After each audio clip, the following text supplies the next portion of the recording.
Hello, guys. How are you? Hello, Melissa. Hey, Melissa.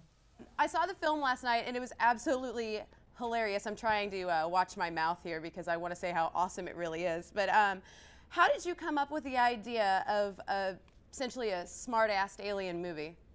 It was a joke that arose out of a situation whereby we were being battered by the rain in the UK shooting Shaun of the Dead, and we kind of were joking about, let's try and think of a film, let's be really clever and think of a film that we could shoot in somewhere where it didn't rain, and that sort of, we spitballed it. It was a desert, and then we figured, oh, let's go to America, that would be great fun.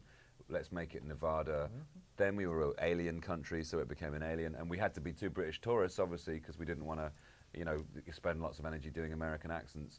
So that was it, two British tourists and an alien. And the idea... It was the rain, essentially. Yeah, but it stuck, and we kind of started thinking about how wouldn't it be amazing if there was like an amazing CG character in a very realistic environment, and how much fun would it be if they kidnapped somebody? And 7 years later, because we'd had lots to do in between, we realized we were in a position to make that film, and the idea just hadn't gone away, like a stubborn stain.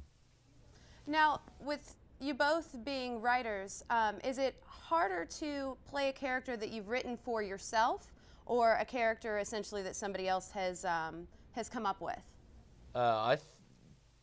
I'm just talking for me here. I won't. Do it. Can I talk for you? I think it's a bit easier because you kind of get to a point where you tailor, you know, you tailor the character around. You know, you've taken so long to write this that you kind of write the exact character that you want. And you know, I mean, it's not all about us either. It's about the film, and it's about everyone in the film. So, you know, even if we don't have the funniest lines, I think Paul has the funniest lines in the film, and Ruth and Tara, because we've written it, you kind of get to have your cake and eat it, if you'll excuse the patisserie analogy. Now, how do you guys decide on who gets what line? Well, what happens is, I think, because we are, as a writer, it's always good to write with someone in mind, and obviously the ideal position to be in is when you're writing with yourself in mind. So we were able to kind of, once you get a handle on what the characters are like, what they're about, it's not a question of just divvying up lines, it's what people would say, what would they actually say. So sometimes a line, a reaction comes up, and my character, Graham, who's quite shy, wouldn't say it, it would be Clive. So once you know who your characters are, you know what they say. You can tell lazy writing when you see a show or a film, when they've literally just divvied up the lines between the characters with no thought for who they are and what they're about. It's a complex process, and I'm already bored of talking. On the Space DVD set, you talk about your love for Arrested Development, or a fondness of it. Was that considered during casting? Hell yeah, we were lucky. Between us and Edgar Wright and Scott Pilgrim, I think we divvied up most of the Arrested Development cast. Yeah, we got Jeffrey and Jason and Greg Mottola, who directed the show, a number of the shows.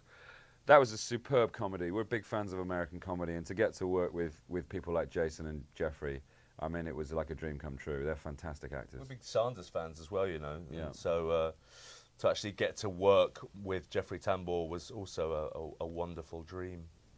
Oh, fantastic. And I just have one more question. Well, I have tons, but time limit. Why are 3 tits okay, but 4 are bad? It's just sick. It is sick. I mean, if you've got 4 tits, it's like you're like some sort of dog or You're animal. going from Uberwoman to she-wolf. There's a big difference. It's like Romulus and Remus nibbling away there. Yeah. What you need is 3. You've got the 2 ordinary and then 1 extra. Yeah. You know, if you want to move on. Oh, fantastic. Thanks for clearing that up. That's quite all right.